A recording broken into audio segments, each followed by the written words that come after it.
मधुबन के बाबा, मधुबन के बाबा मुरली वाले, आपका क्या कहना, आपका क्या कहना। ओम शांति। 20 सितंबर 2024। बाबा के महावाक्य। मीठे बच्चे, तुम्हें बाप समान खुदाई खिदमतगार बनना है। संगम पर बाप आते हैं तुम बच्चों की खिदमत सेवा करने। प्रश्न, यह पुरुषोत्तम संगम युग ही सबसे सुहावना और कल्याणकारी है, कैसे?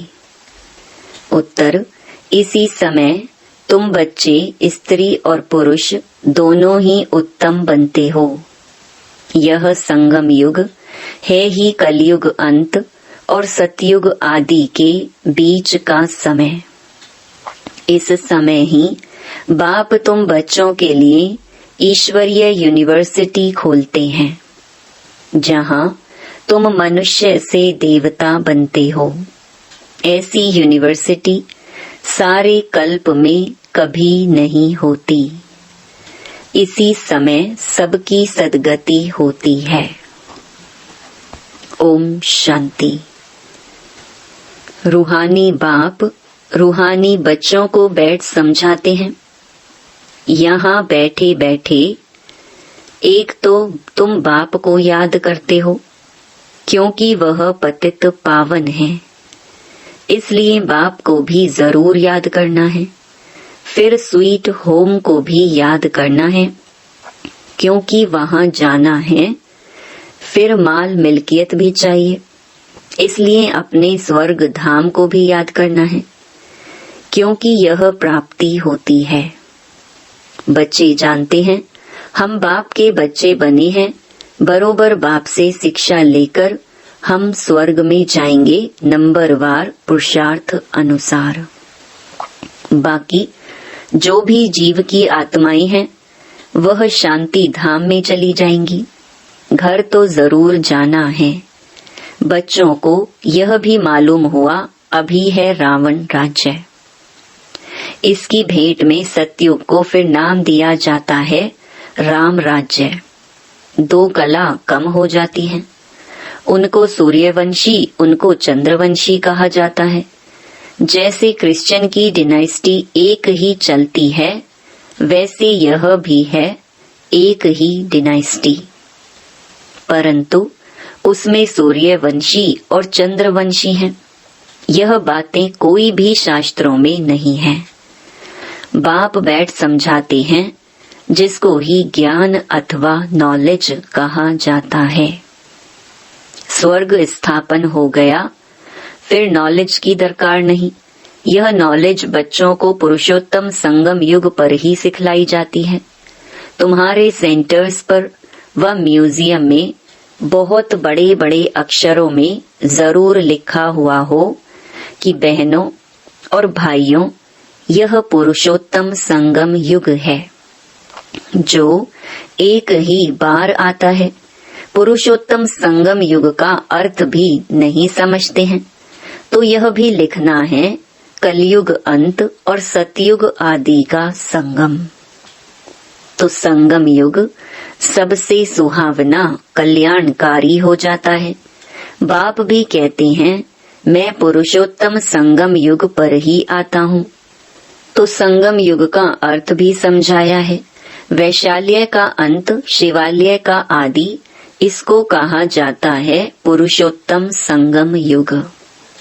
यहाँ सब हैं विकारी, वहाँ सब हैं निर्विकारी। तो जरूर उत्तम तो निर्विकारी को कहेंगे ना। पुरुष और स्त्री दोनों उत्तम बनते हैं, इसलिए नाम ही है पुरुषोत्तम। इन बातों का बाप और तुम बच्चों के सिवाय किसको पता नहीं कि यह संगम युग है। किसके ख्याल में नहीं आता कि पुरुषोत्तम संगम युग कब होता है। अभी बाप आए हुए हैं, वह है मनुष्य सृष्टि का बीज रूप। उनकी ही इतनी महिमा है। वह ज्ञान का सागर, आनंद का सागर है, पतित पावन है। ज्ञान से सद्गति करते हैं, ऐसे तुम कभी नहीं कहेंगे कि भक्ति से सद्गति। ज्ञान से सद्गति होती है और सद्गति है ही सतयुग में। तो जरूर कलयुग का अंत और सतयुग आदि के संगम पर आएंगे। कितना क्लियर कर बाप समझाते हैं। नए भी आते हैं, हूबहू जैसे कल्प कल्प आए हैं, आते रहते हैं। राजधानी ऐसे ही स्थापन होनी है। तुम बच्चों को मालूम है, हम खुदाई खिदमतगार सच्चे सच्चे ठहरे। एक को थोड़े ही पढ़ाएंगे, एक पढ़ते हैं, फिर इन द्वारा तुम पढ़कर औरों को पढ़ाते हो। इसलिए यहाँ यह बड़ी यूनिवर्सिटी खोलनी पड़ती है। सारी दुनिया में और कोई यूनिवर्सिटी है ही नहीं। ना कोई दुनिया में जानता है कि ईश्वरीय यूनिवर्सिटी भी होती है। अभी तुम बच्चे जानते हो, गीता का भगवान शिव आकर यह यूनिवर्सिटी खोलते हैं। नई दुनिया का मालिक देवी देवता बनाते हैं। इस समय आत्मा जो तमो प्रधान बन गई है, फिर उसको ही सतो प्रधान बनना है। इस समय सब तमो प्रधान है ना। भल कई कुमार भी पवित्र रहते हैं, कुमारियां भी पवित्र रहती हैं, सन्यासी भी पवित्र रहते हैं, परंतु आजकल वह पवित्रता नहीं है। पहले पहले जब आत्माएं आती हैं, वह पवित्र रहती हैं, फिर अपवित्र बन जाती हैं, क्योंकि तुम जानते हो सतो प्रधान, सतो रजो तमो में सबको पास होना होता है। अंत में सब तमो प्रधान बन जाते हैं। अभी बाप सम्मुख बैठ समझाते हैं, यह झाड़ तमो प्रधान जड़ी भूत अवस्था को पाया हुआ है, पुराना हो गया है, तो जरूर इनका विनाश होना चाहिए। यह है वैरायटी धर्मों का झाड़, इसलिए कहते हैं विराट लीला। कितना बड़ा बेहद का झाड़ है। वह तो जड़ झाड़ होते हैं, जो बीज डालो वह झाड़ निकलता है। यह फिर है वैरायटी धर्मों का वैरायटी चित्र। सब मनुष्य, परंतु उनमें वैरायटी बहुत है, इसलिए विराट लीला कहा जाता है। सब धर्म कैसे नंबरवार आते हैं, यह भी तुम जानते हो। सबको जाना है, फिर आना है। यह ड्रामा बना हुआ है भी कुदरती ड्रामा। कुदरत यह है जो इतनी छोटी सी आत्मा अथवा परम आत्मा में कितना पार्ट भरा हुआ है। परम आत्मा को मिलाकर परमात्मा कहा जाता है। तुम उनको बाबा कहते हो, क्योंकि सभी आत्माओं का वह सुप्रीम बाप है ना। बच्चे जानते हैं आत्मा ही सारा पार्ट बजाती है, मनुष्य यह नहीं जानते। वह तो कह देते आत्मा निर्लेप है। वास्तव में यह अक्षर रॉन्ग है। यह भी बड़े बड़े अक्षरों में लिख देना चाहिए, आत्मा निर्लेप नहीं है। आत्मा ही जैसे जैसे अच्छे व बुरे कर्म करती है, तो ऐसा वह फल पाती है। बुरे संस्कारों से पतित बन पड़ती है, तब तो देवताओं के आगे जाकर उनकी महिमा गाते हैं। अभी तुमको 84 जन्मों का पता पड़ गया है, और कोई भी मनुष्य नहीं जानता। तुम उनको 84 जन्म सिद्ध कर बतलाते हो, तो कहते हैं क्या शास्त्र सब झूठे हैं। क्योंकि सुना है मनुष्य 84 लाख योनियां लेते हैं। अभी बाप बैठ समझाते हैं, वास्तव में सर्व शास्त्रमयी शिरोमणि है ही गीता। बाप अभी हमको राजयोग सिखला रहे हैं, जो 5000 वर्ष पहले सिखलाया था। तुम जानते हो हम पवित्र थे, पवित्र गृहस्थ धर्म था। अभी इनको धर्म नहीं कहेंगे, अधर्मी बन पड़े हैं, अर्थात विकारी बन गए हैं। इस खेल को तुम बच्चे समझ गए हो। यह बेहद का ड्रामा है, जो हर 5000 वर्ष बाद रिपीट होता रहता है। लाखों वर्ष की बात तो कोई समझ भी ना सके। यह तो जैसे कल की बात है। तुम शिवालय में थे, आज वैशाल्य में हो, फिर कल शिवालय में होंगे। सतयुग को कहा जाता है शिवालय, त्रेता को सैमी कहा जाता है। इतने वर्ष वहां रहेंगे, पुनर्जन्म में तो आना ही है। इनको कहा जाता है रावण राज्य। तुम आधा कल्प पतित बने, अब बाप कहते हैं गृहस्थ व्यवहार में रहते कमल फूल समान पवित्र बनो। कुमार और कुमारियां तो हैं ही पवित्र, उन्हों को फिर समझाया जाता है ऐसे गृहस्थ में फिर जाना नहीं है, जो फिर पवित्र होने का पुरुषार्थ करना पड़े। भगवानुवाच है कि पावन बनो, तो बेहद के बाप का मानना पड़े ना। तुम गृहस्थ व्यवहार में रहते कमल फूल समान रह सकते हो, फिर बच्चों को पतित बनने की आदत क्यों डालते हो, जबकि बाप 21 जन्मों के लिए पतित होने से बचाते हैं। इसमें लोक लाज कुल की मर्यादा भी छोड़नी पड़े। यह है बेहद की बात। बैचलर्स कुमार तो सब धर्मों में बहुत रहते हैं, परंतु सेफ्टी से रहना जरा मुश्किल होता है। फिर भी रावण राज्य में रहते हैं ना।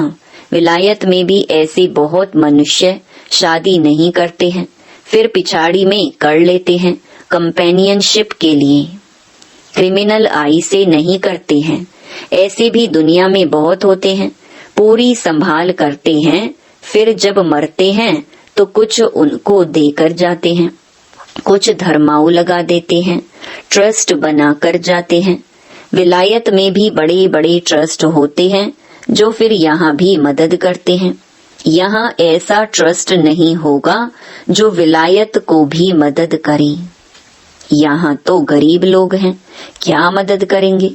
वहाँ तो उन्हों के पास पैसे बहुत हैं। भारत तो गरीब है ना। भारतवासियों की क्या हालत है।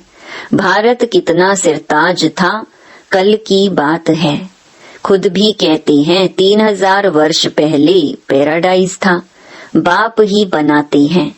तुम जानते हो बाप कैसे ऊपर से नीचे आते हैं पतितों को पावन बनाने। वह है ही ज्ञान का सागर, पतित पावन, सर्व का सद्गति दाता, अर्थात सबको पावन बनाने वाला। तुम बच्चे जानते हो मेरी महिमा तो सब गाते हैं। मैं यहाँ पतित दुनिया में ही आता हूँ तुमको पावन बनाने। तुम पावन बन जाते हो तो फिर पहले पहले पावन दुनिया में आते हो, बहुत सुख उठाते हो, फिर रावण राज्य में गिरते हो। भल गाते तो हैं परम पिता परमात्मा, ज्ञान का सागर, शांति का सागर। पतित पावन है, परंतु पावन बनाने के लिए कब आएंगे यह कोई भी जानते ही नहीं है। बाप कहते हैं तुम मेरी महिमा करते हो ना, अब मैं आया हूँ तुमको अपना परिचय दे रहा हूँ। मैं हर 5000 वर्ष के बाद इस पुरुषोत्तम संगम युग पर आता हूँ।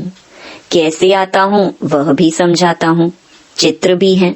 ब्रह्मा कोई सूक्ष्म वतन में नहीं होता है। ब्रह्मा यहाँ है और ब्राह्मण भी यहाँ है, जिसको ग्रेट ग्रेट ग्रैंड फादर कहा जाता है, जिसका फिर सिजरा बनता है। मनुष्य सृष्टि का सिजरा तो प्रजापिता ब्रह्मा से ही चलेगा ना। प्रजापिता है तो जरूर उनकी प्रजा होगी। कुक वंशावली तो हो ना सकी, जरूर एडॉप्टेड होंगी। ग्रेट ग्रेट ग्रैंडफादर है तो जरूर एडॉप्ट किया होगा। तुम सब एडॉप्टेड बच्चे हो। अभी तुम ब्राह्मण बने हो, फिर तुमको देवता बनना है। शूद्र से ब्राह्मण, फिर ब्राह्मण से देवता, यह बाजोली का खेल है। विराट रूप का भी चित्र है ना, वहां से सबको यहाँ आना है जरूर। जब सब आ जाते हैं फिर क्रिएटर भी आते हैं। वह क्रिएटर डायरेक्टर है, एक्ट भी करते हैं। बाप कहते हैं, हे आत्माएं, तुम मुझे जानते हो, तुम आत्माएं मेरे सब बच्चे हो ना। तुमने पहले सतयुग में शरीरधारी बन कितना अच्छा सुख का पार्ट बजाया, फिर 84 जन्म बाद तुम कितना दुख में आ गए हो। ड्रामा के क्रिएटर, डायरेक्टर, प्रोड्यूसर होते हैं ना। यह है बेहद का ड्रामा। बेहद ड्रामा को कोई भी जानते नहीं है। भक्ति मार्ग में ऐसी ऐसी बातें बताते हैं जो मनुष्यों की बुद्धि में वही बैठ गई हैं। अब बाप कहते हैं, मीठे मीठे बच्चों, यह सब भक्ति मार्ग के शास्त्र हैं। भक्ति मार्ग की ढेर सामग्री है। जैसे बीज की सामग्री झाड़ है, इतने छोटे बीज से झाड़ कितना अथाह फैल जाता है। भक्ति का भी इतना विस्तार है। ज्ञान तो बीज है, उसमें कोई भी सामग्री की दरकार नहीं रहती है। बाप कहते हैं, अपने को आत्मा समझ बाप को याद करो और कोई व्रत नेम नहीं है। यह सब बंद हो जाता है, तुमको सदगति मिल जाएगी, फिर कोई बात की दरकार नहीं। तुमने ही बहुत भक्ति की है, उसका फल तुमको देने के लिए आया हूँ। देवताएं शिवालय में थे ना, तब तो मंदिर में जाकर उन्हों की महिमा गाते हैं। अब बाप समझाते हैं, मीठे मीठे बच्चों, मैंने 5000 वर्ष पहले भी तुमको समझाया था कि अपने को आत्मा समझो। देह के सब संबंध छोड़ मुझ एक बाप को याद करो, तो इस योग अग्नि से तुम्हारे पाप भस्म हो जाएंगे। बाप जो कुछ अभी समझाते हैं, कल्प कल्प समझाते आए हैं। गीता में भी कोई कोई अक्षर अच्छे हैं। मन मना भव, अर्थात मुझे याद करो। शिव बाबा कहते हैं, मैं यहाँ आया हूँ, किसके तन में आता हूँ वह भी बताता हूँ। ब्रह्मा द्वारा सब वेदों शास्त्रों का सार तुमको सुनाता हूँ। चित्र भी दिखाते हैं, परंतु अर्थ नहीं समझते। अभी तुम समझते हो शिव बाबा कैसे ब्रह्मा तन द्वारा सब शास्त्रों आदि का सार सुनाते हैं। 84 जन्मों के ड्रामा का राज भी तुमको समझाते हैं। इनके ही बहुत जन्मों के अंत में आता हूँ। यही फिर पहले नंबर का प्रिंस बनते हैं, फिर 84 जन्मों में आते हैं। अच्छा, मीठे मीठे सिकिलधे बच्चों प्रति माता पिता बाप दादा का याद प्यार और गुड मॉर्निंग। रूहानी बाप की रूहानी बच्चों को नमस्ते। धारणा के लिए मुख्य सार। पहला, इस रावण राज्य में रहते पतित लोक लाज कुल की मर्यादा को छोड़ बेहद बाप की बात माननी है। गृहस्थ व्यवहार में कमल फूल समान रहना है। दूसरा, इस वैरायटी विराट लीला को अच्छी तरह समझना है। इसमें पार्ट बजाने वाली आत्मा निर्लेप नहीं, अच्छे बुरे कर्म करती और उसका फल पाती है। इस राज को समझकर श्रेष्ठ कर्म करने हैं। वरदान, बाप के संस्कारों को अपने ओरिजिनल संस्कार बनाने वाले शुभ भावना शुभ कामना धारी भव। अभी तक कई बच्चों में फीलिंग के, किनारा करने के, पर चिंतन करने व सुनने के भिन्न भिन्न संस्कार हैं, जिन्हें कह देते हो कि क्या करें, मेरे ये संस्कार हैं। ये मेरा शब्द ही पुरुषार्थ में ढीला करता है। यह रावण की चीज है, मेरी नहीं। लेकिन जो बाप के संस्कार हैं वही ब्राह्मणों के ओरिजिनल संस्कार हैं। वह संस्कार हैं विश्व कल्याणकारी शुभ चिंतन धारी, सबके प्रति शुभ भावना शुभ कामना धारी। स्लोगन, जिनमें समर्थी है वही सर्व शक्तियों के खजाने का अधिकारी है। ओम शांति।